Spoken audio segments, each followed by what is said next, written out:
Hi there, it's Rachelle Mee-Chapman here, and this is Relig-ish, where we help you move through spiritual transition and create right fit practices and ideologies that are rooted in your heritage, authentic to who you are today, and creative enough to grow with you.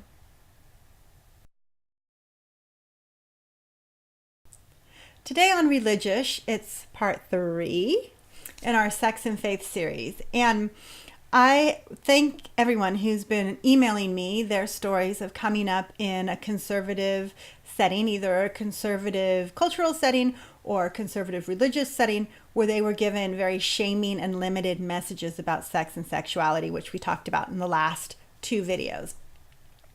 And I think it's a tender topic. People don't want to talk about it too much in the comments, but I've been getting some really lovely and thoughtful and touching emails about sort of the fallout of being raised in a shaming culture that said sex is a dirty, terrible, rotten thing that you save for the one you love, and you lose your virginity, and you're a dirty toothbrush, and some of this language that can be used when we talk to our youth in conservative settings. I want to thank everyone who's written in, and I want to honor the privacy and the tenderness of your story by not repeating them here on this video.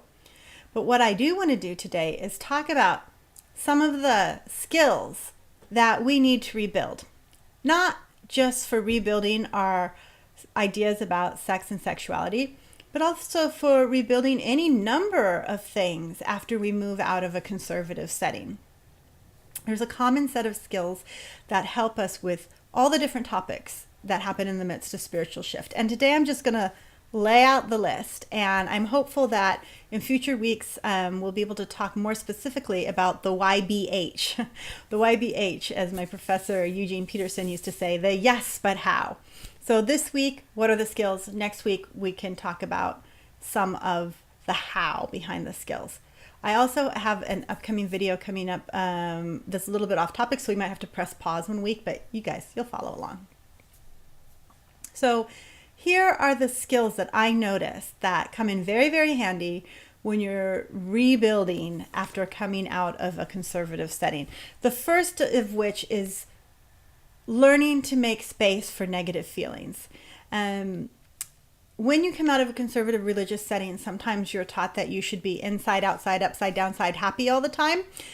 And that isn't the case. And so when you experience some of these feelings of anger around being inappropriately instructed, say about your sexuality, or sadness about maybe some dysfunction that you carry or some things that you missed out on, it's important to learn how to make space for those difficult feelings. We can't just brush them aside until we acknowledge how they feel in our body, how they feel in our heart, and find a way to make space outside of our bodies and hearts for those so they can go live somewhere else. If we don't do that, then they just simmer and turn and simmer and turn. So getting some skills around dealing with difficult emotions is very helpful as part of the recovery process. The second thing is gaining some skills around releasing shame. Conservative branches of the faith lean very heavily on shame-based teaching for a number of things, not just sex and sexuality. So developing skills around releasing shame and inviting truer messages into your mind, body, spirit is the second essential skill for rebuilding and restructuring after a spiritual shift. The third one is one I talk about all the time, and that is to get curious. When you are raised in a conservative setting, you are protected from the world. And so you're only given one perspective of how to live. There's a right and a wrong, a black and a white.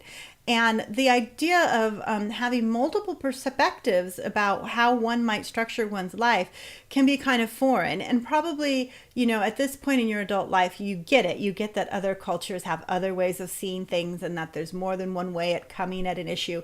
But you might not have had the chance to actually get curious about what those other ways are. So especially around sex and sexuality, one thing that can be really helpful is to read authors that are outside the traditional religious set of writers, to start looking at stories and love stories and romances that you admire and asking yourself why you admire them, and just in general getting curious about other ways of having a respectful, ethical, healthy, joyful sex life. So after getting curious, the next thing that is really helpful is to try not to have a crisis of imagination. A lot of times when you go through a shift and you leave something behind, you can kind of develop this feeling of, well, that's that. That was choice A. I don't like choice B, the polar opposite of choice A. You know, like you're given, when you grow up, like I said, this black and white. Okay, well, that was white supposedly, and I don't want it anymore. And there's black, and I don't know if I want black either. And so I'm just stuck. I have no way to rebuild or restructure.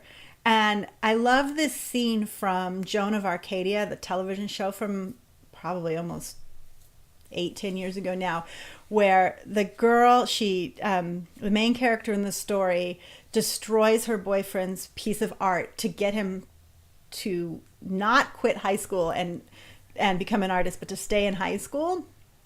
And her mother was like, what? Why in the world did you destroy this beautiful sculpture because you think it's bad for him to drop out of school? And she says, I had a crisis of imagination. And she just couldn't think of another thing to do. And oftentimes we get really caught in that thing where we only see there's choice A or choice B, and we have to learn how to re-engage our imagination around what other choices might be out there. So it's sort of a partner with get curious. So get curious and re-engage your imagination so that you're not having a crisis of imagination.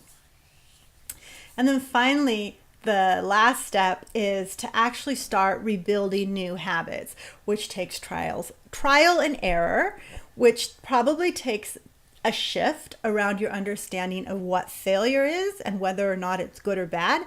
And that nurtures a sort of attitude of holding things lightly while you try to discover what's going to be right fit for you.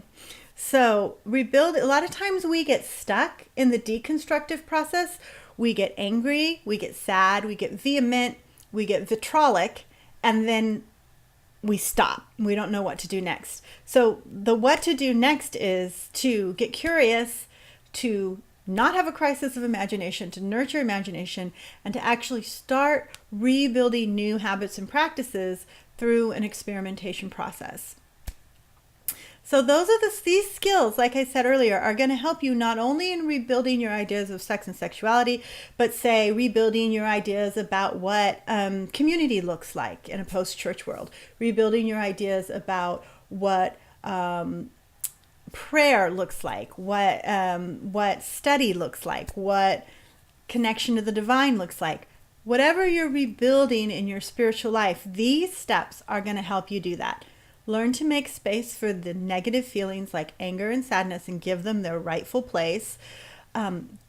Develop habits that let you release shame, practices that help you release shame. Get curious and start sort of collecting different perspectives so you can try them on and think about them and see what works. Nurture your imagination so you don't get stuck with too limited of ideas and have a crisis of imagination, and then start rebuilding new habits through a trial and error practice. Now, I know what you're saying right now. Because we've been talking specifically about sex and sexuality, and the fourth one that I put out there is rebuilding new habits, and I'm saying that part of the way we rebuild new habits is through experimentation. I know I'm going to get comments about, what kind of experimentation? What are you saying? Should I just jump into bed with a bunch of different people? How am I going to rediscover? That's not necessarily what I'm saying. There are ways to engage with your sensuality, with your body, with your imagination, with your thought life. Just getting reconnected with your body through dance, through touch, through bubble baths, through sitting in the sun is actually something that a lot of people who are raised in religious settings are never really permissioned to do. because we're so disconnected and distanced from our physical selves. So please don't read into that I'm necessarily demanding that everybody radically involve in free love or whatever. There are different ways to re-engage with new habits around sexuality when you're trying to integrate your core values, your soulfulness with your physicality and your sexuality. And we can talk about those more if there's interest in upcoming videos. Okay, I sort of feel like I opened up a really big topic when I started this 3 weeks ago. And what I don't want to do is sort of throw you pell-mell into the deep end and say, hey, reshape your sexuality and your sensuality in a post-church environment. Okay, bye, good luck with that.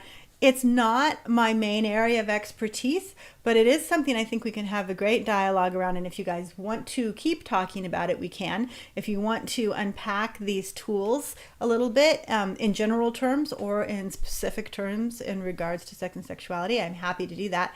I do need to hear from you so that I know what direction to take in upcoming videos.